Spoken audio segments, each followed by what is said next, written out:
Good evening, friends. Welcome back to our Thursday edition of the Mystery Wine Blind Tasting Series. We are many weeks into this grand adventure. Who is joining us tonight? I know I saw a couple of you over the last few days. I know the Swanbergs and the Burses said they were going to join us this evening. Kathy's with us, Kathy Fontana. Hi, Kathy. Welcome. I think I heard today too, I was in a meeting, but I heard Jan Nelson coming by to pick up the wine. Matthew's with us tonight. No wine, just watching. Oh, I'm glad you're watching at least, Matthew. Sorry you don't have the wine, but you can play along for sure, like many have before. Trisha, Andy are joining Kathy. David Pearson and Kelly is with us. Chris and Peggy are here. Hi guys. Bobby's watching. Hey, Bobby. Welcome. I don't know if Bobby has the wine. For those of you that don't know Bobby, Bobby does a little bit of everything for us here at Field & Main. He is working with us during the daytime, hosting and helping support our lunch team. But he's also really doing some amazing, wonderful things in the town of Marshall as a group is forming to try to support and help disseminate information about the upcoming construction that's happening on Main Street, but also just building community between businesses and residents. And Bobby's the president of that organization and doing a bunch to kind of bring this community together here. So a great addition to our team and a wonderful guy for Marshall. Jonathan, hello, and Erica, hello. I missed a few people while I was talking about Bobby. Sharon, hello. Welcome, everybody. We're excited to have you with us this evening. Ooh, interesting. Anybody, I was talking with a gentleman, John Bono, who is setting really monumental records for the length of a lunch and the amount of time you can spend in one of our cabanas. I think he's up to like 5.5 hours, but he's been playing along and saying that he's not necessarily playing along in step with how we're playing, right? So, or at least how I'm doing it, right? So I'll spend 10 minutes talking about the appearance, the nose, and he's plenty ahead of me already sipping the wine. So John, to you, enjoy your sips. I'm still working on the visuals, but Denise is with us, and then Robert and Kathy are joining us as well. This has got a particular profile to it already, just jumping out of the glass. I'm sniffing it, of course, but it's also just already in the room for me. So how about you guys? Are you getting something already on the nose of this particular wine before we even get to the appearance, which we should be doing first? So let's go. What do you see? For those of you like Matthew who don't have the particular wine with you, this is a reddish colored wine, right? So a little bit more, it's not clear, it's kind of medium. Todd's with us. Hey man, you started with the Gadeo you got last night too, and you're already into this, that's great. So Todd and Jeff and Adrian were with us last night. Hi Jan. I thought I heard you coming in today, picking up the wine, so I'm glad to see you're on the chat this evening. This is a medium intensity, clear wine, choke cherries, according to Peggy. That's great, cool descriptor. And it is a bit more ruby in color, not garnet. It's not kind of tawny. It doesn't have a little browning color, and it doesn't necessarily have that purplish cast to it. Not that I'm getting. It's much more on the ruby side. Hey, Michelle, how are you? And yes, I agree. Yay for Bobby. Kathy's thrown out a couple of descriptors, which I just missed. I apologize. Kristen said she decanted about 30 minutes ago, and a lot of alcohol is blown off. And John and Molly are joining us now. So some alcohol. Let's see. So visually, get that swirl going, right? And it's forming, it's forming some legs. It's sheeting. They're forming slowly, huh? They're not real thick though, but they're present, and they're taking their time to kind of form down. What does that mean, right? What does it mean when you see that formation? You can see that just kind of on the edge of the glass there, and then the tears or the legs starting to form and come down. That's an indication of potential alcohol and or potential sugar, which are one and the same thing with respect to fermentation, right? So alcohol requires sugar for fermentation. Yeast eats the sugar, kicks out alcohol and carbon dioxide. So you have a very ripe grape or a grape with a lot of sugar in it, you have a potential then for higher alcohol, potential for perhaps residual sugar left over that is part of the potential alcohol. And so you could also have something that's fortified where alcohol is added, but that slowness and the formation of it would be an indication of a higher alcohol or of that residual sugar. And so if it was thin and fast, you wouldn't have as much viscosity, and that viscosity is coming from the alcohol. So we're talking about a medium intensity, clear, ruby wine that has some potential high alcohol. We know that about this wine right off the bat, just by looking at it. All right, what do you smell, folks? Is it clean? Is it not? Is the aroma that you are smelling, without even getting into the specifics of what you're smelling, is that aroma very faint and light? Is it there, but not necessarily jumping out of the glass, or is it super pronounced and lifted right out of the glass? What do you think? Wallace and Gail joining us. Hello, guys. Thank you for watching. It's pretty pronounced for me. And there's an element of pyrazine on the nose for me. Pyrazine is a term that refers to, yeah, Chris, I agree, in your face. Blackberries, Eric is throwing out there too. Yeah, there's definitely a fruit character that sits in before, around, after this pyrazine element. And the pyrazine is what's really pronounced and strong for me that Robert's also picking up on, and then the Swanbergs are too. Kathy's throwing out black cherries, plums, violets, pyrazine, and cedar. That pyrazine is what you pick up from varieties like Cabernet Sauvignon, Sauvignon Blanc, Cabernet Franc, Carmenere, and it is sort of that green bell pepper quality. It's a greenness.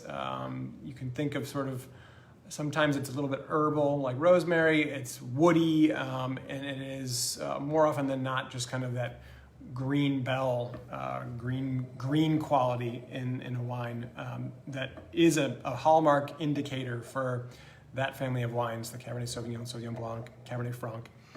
And you do pick it up quite often, I think, from Carmenere, among potentially others, but which you don't pick it up on, for example, so which is kind of neat, right? And part of what our goal in doing this is to arrive with a grape, but it also is to weed out certain varietals. Nebbiolo doesn't have pyrazine, so it's not a Nebbiolo. We can just say that it's not that, so you don't have to consider that. Chris is saying baked cherry pie, so Peggy's choke cherries have been turned into a baked cherry, choke cherry pie, which is kind of neat. Amira's with us this evening. Thank you for watching, Amira. Okay, so blackberry, the choke cherry in its present or fresh form and into its baked form. We got some pyrazine, some cedar, some smokiness, and a host of potential varietals already that we can consider, that I've kind of thrown out there.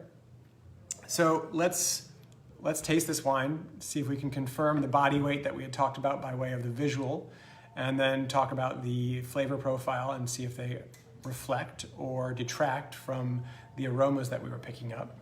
And we can then sort of center in on whether or not we think this might be based on some of its textural quality and its acid profile, tannin profile, where we think it may be new versus old world, and then venture to kind of work our way through some of those varietals and see what we think.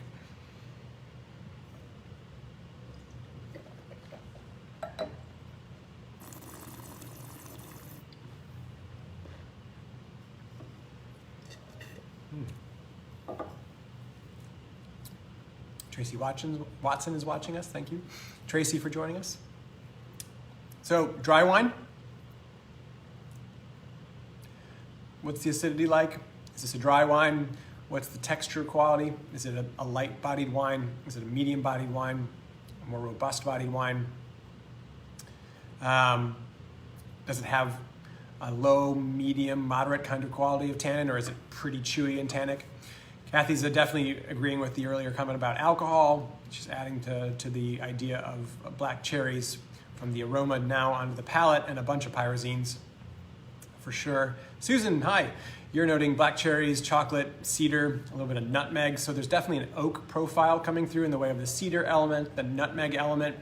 Robert's saying a little bit low acid, lots of tannins. Susan's saying it's pretty chewy. So more medium plus to plus maybe more aggressive high tannin quality. It's definitely dry, which is Swanberg's note, the medium body.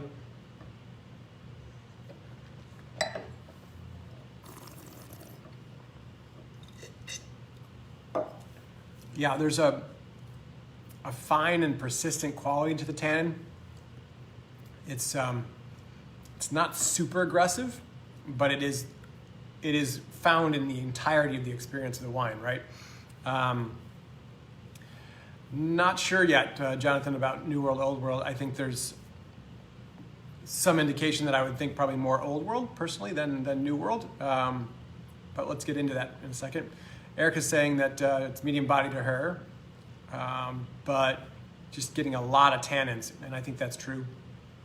And the tannins at the finish for me are quite astringent, and they have sort of that, think about if you shoot on a grape stem, you get that kind of lignan kind of astringent green quality, sap quality that exists, and that tannin kind of can come from that. This feels like a little bit of that stem inclusion. Kathy's saying she'd go medium body, but with this alcohol level, tannins to me are medium to medium plus. I think, yeah, this is not necessarily the biggest wine, but the tannin kind of tricks you into thinking it's a little bit bigger than it is. Sylvia Miller's joining us and saying hello, agreeing with Erica.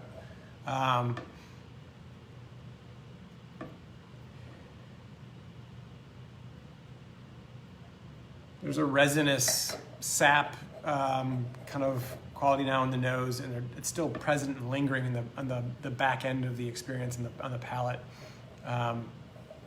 Is this power or is this elegance? I don't know, Susan. I think there's elements of both. There's sort of I don't know that somebody who's aggressive is either elegant or powerful, and this has an aggressive quality to me. I think there's an aggressive element to the tannin that is perhaps varietal, perhaps stem inclusion in the process of making it, but it is such a pronounced part of the experience of this wine that I don't know that it's elegant necessarily, and I wouldn't say that it's necessarily powerful either, where it's just built for this force contribution. It's just persistent and aggressive and omnipresent without it necessarily being powerful. I don't know. Jan, you're smelling smoke and tasting green pepper, right? And I think that's a very clear indicator that this could be Cabernet Franc, for example. Kathy's putting out the descriptor rugged for me as I was struggling there. Rugged, yes. I think so rugged has its own power for sure, but it's in its ability to kind of persist through any circumstances. And those tannins aren't going away in any of the circumstances so far that this wine has faced.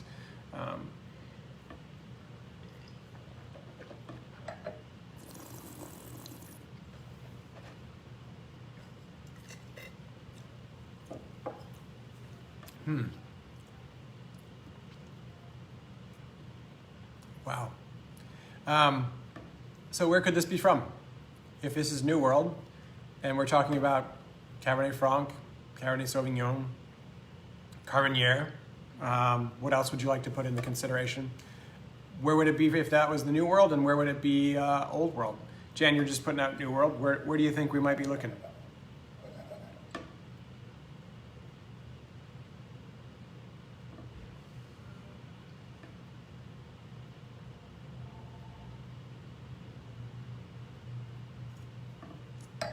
Let's see, what was that? There's a bigger comment there. Erica, are you not getting the same experience that we are in the bottle? It sounds like you're not tasting what we're tasting. John, Molly, Edie, and pickles, which is so cool. Kathy's saying new in South America. So Kathy, are you throwing out Pinotage? Is that something you're thinking about with that smoke? could be dealing with some of that. Sometimes with Pinotage, one of the descriptors that you will pick up is sort of a rubber quality, burnt rubber. Chris has thrown out Chile. Chris and Chile and Peggy are saying Chile. Carmenere from South Africa. See, I think Carmenere is a good call, and Carmenere from South America is kind of where I would be heading, and that's where the Swanbergs are going to.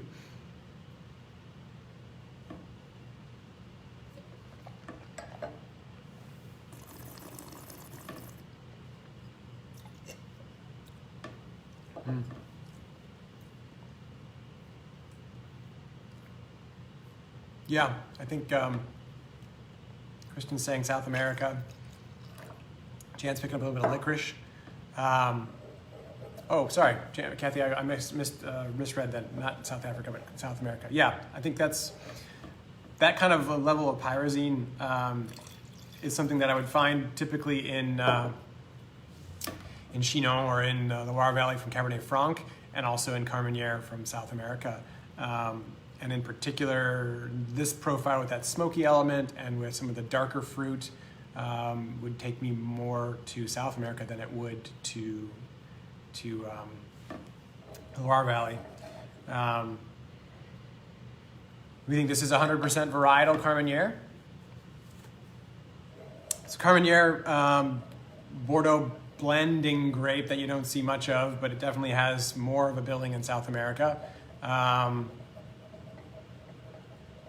And it has really a potential for some of this pyrazine element, and it has potential for some ripeness and some texture and some alcohol. So, I mean, what we've talked about in this discussion so far about this wine, kind of that ruby character color with a moderate plus alcohol, medium body weight, higher tannin expression, and some pyrazine that's coming through, along with some smokiness, some of that wood aging, which this wine might see, is absolutely something that describes in many respects Carmenere. So Cabernet Franc is one of the parents of Carmenere, Kathy's pointing out. Thank you, Kathy, for that.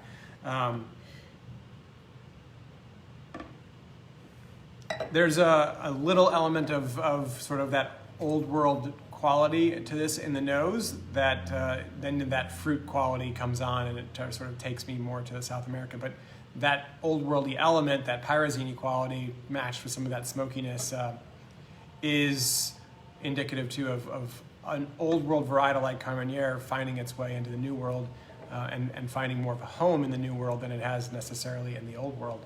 You don't really find a single varietal Carmenere made in the old world. And so if you're thinking about the grape varietal Carmenere and you don't say South America, then you're kind of missing the point of Carmenere there. Anything else anybody else wants to consider? This will be a quick ace if we're all just on the same page right off the bat.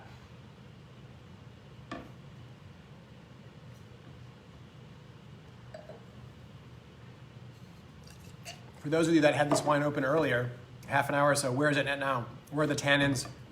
Is that pyrazine element still there? Is it prominent? At about 18 minutes in now, the wine's starting to soften a little bit for me. The pyrazine element is still omnipresent, and the tannins are the same experience. They're still there. I think my palate's adjusting a little bit to them, but the fruit's coming out a bit more, and there's sort of a little more elegance, Susan, a little bit more of a plushness that's coming to fill in the gaps around that rough structure, if you will, of the tannin and of that kind of astringent quality. Pyrazine's still there for Susan. She's had it open for a while. It's still hot for the Bretons. Age was the question. Yeah, I think this is pretty youthful. The tannins are showing that way, right? And we don't have really a whole bunch of rim variation in the way of color, right? We have a little bit of watery meniscus for Matthew, for you, and for those that don't have it, right? We've got a little tiny bit of that watery element that could indicate a higher alcohol. So yeah, 2 to 4 years of age. finish is getting sweeter, one notes, and then the Swanberg's opened at about 6, and it's got still some tannins. Erica's asking about Uruguayan Tannat. We've had Tannat blend, certainly, and this could have some of that tannin quality, but not necessarily the pyrazine element. I think it would take us much, much more so to Carmenere. Kristen's also noting that the tannins are becoming more pronounced and her teeth are stained. Tannins have tempered for the Swanbergs a little bit. Tannat's a good guess. I think Tannat's absolutely a worthy guess for the tannin profile. And we saw some of this reddish character. We saw some of that kind of blend of reddish fruit into dark fruit. So there are elements here that absolutely lead you down the Tannat trail. Just don't think that the pyrazine is the same. So if we're going to put a marker in it, like this is, what are you guys going to say? Where are you going to put it? Kathy, I saw already put out there 2018 as a guess. So South American Carmenere 2018. Do you want to get any more specific? Chilean Carmenere 2018.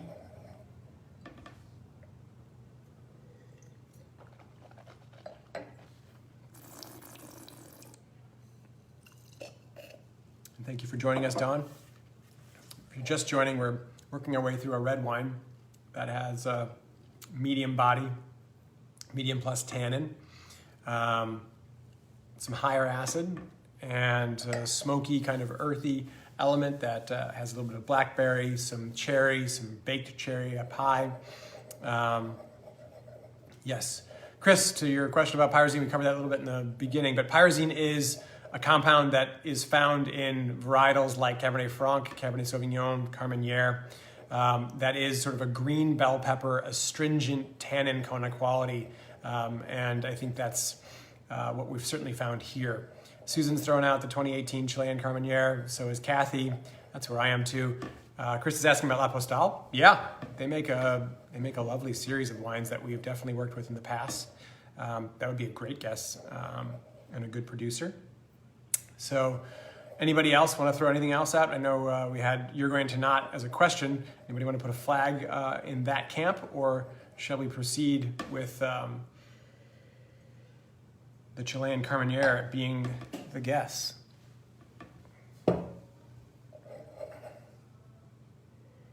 Kristen saying definitely likes the 2018 guess, the South American.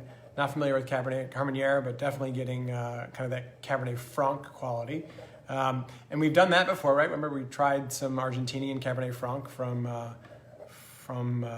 down in South America. So that gave us some of that pyrazine. Not quite the same level of astringency, but definitely has sort of that pyrazine element. So yeah, Sylvia's going to say Cabernet Sauvignon from Chile. Erica's just going with the Kathy guess, which is not a bad idea. Bandwagon for Candy, which is good. All right, so 2018 Chilean Carmenere, perhaps Cabernet Sauvignon, perhaps Cabernet Franc, maybe Uruguayan Tannat, but we're all in South America on this, and all identifying the the pyrazine element, along with some fruit and acid and tannin. So, okay. This is Casa del Bosque, Carmenere from Chile, from the Valle del Rapel, and 2018. So this is one we nailed. Nice job, everybody. That's awesome. Casa del Bosque, is one of the most prestigious family-owned boutique vineyards in Chile. High quality of Carmenere, produced from vines over 40 years of age. That's great. Cool. And this is their Reserva. So I'm curious, I'm looking for the alcohol on this. 13.5%. So it's moderate plus. It comes out with a little bit of that quality, but yeah. I think I would have probably assumed it's more like 14, but it's not hitting as much alcohol on the finish as it was sort of up front in the nose. Yeah, it's a fun wine for sure, Chris. And Robert, I agree, very nice. The collaboration this week was awesome. We kind of zeroed in on this one pretty fast. But I think there are certain varietals like Carmenere and Cabernet Franc that when you get that tell of pyrazine, it is just, you become kind of a dog with a bone, getting at least a finite amount of choices, right? So nobody thought like, oh, this is Pinot Noir maybe, or this is Merlot maybe, or this is Syrah maybe. You think through a series of varietals fast when you get a wine like this one and get kind of zeroed in quickly. And Michelle, thank you, and Eric for joining us. I'm glad you guys learned something. If you want to play along next week, the wines are available. And many of you, a number of you, John Bono comes to mind. He bought the next 5 or 6 weeks worth of wines, I think, and even bought some for a friend. And I know Steve Millette kind of did the same thing and came in and bought a bunch and buys it in packs of 4 for his neighbors and friends, and they all play along. So it means so much to us. Thank you so much for doing that and for participating. Dave, that's cool. It's your first Carmenere. Did you like it? He said, very nice. It's a unique wine. For me, this is not a patio wine, right? This is not a sipping wine. It's not a wine like, gosh, I just had a long day. I'm going to come home and have a glass of wine. This is not the wine you probably do that with. It needs and begs for an accompaniment. It responds well. I mean, if you had, like our friends at the Whole Ox make some tremendous sausages, right? If you had their Italian sausage and you stewed up some onions and green bell peppers and just kind of wilted them in a pan all together with a floral kind of astringent green tangy olive oil, damn, I would eat that all day with this. It would be amazing. So along with other things too. But Susan, that was your first Carmenere too. That's awesome. And a nice by the fire wine. I agree, Jan. But every wine is nice by the fire, especially when it's as cold as it is out tonight. I'm glad you enjoyed it as well, Kathy. Thank you for joining us, you and your crew. Cheers, everybody. That's cool. We got a chance to try a varietal for a number of you for the first time, and we nailed it for a good number of us. That always feels good. Next week and the week after, we're going to do something a little bit different. I'm going to tell you when we get to that week what the varietal is. I know what it is, the varietal. I don't necessarily know the producer.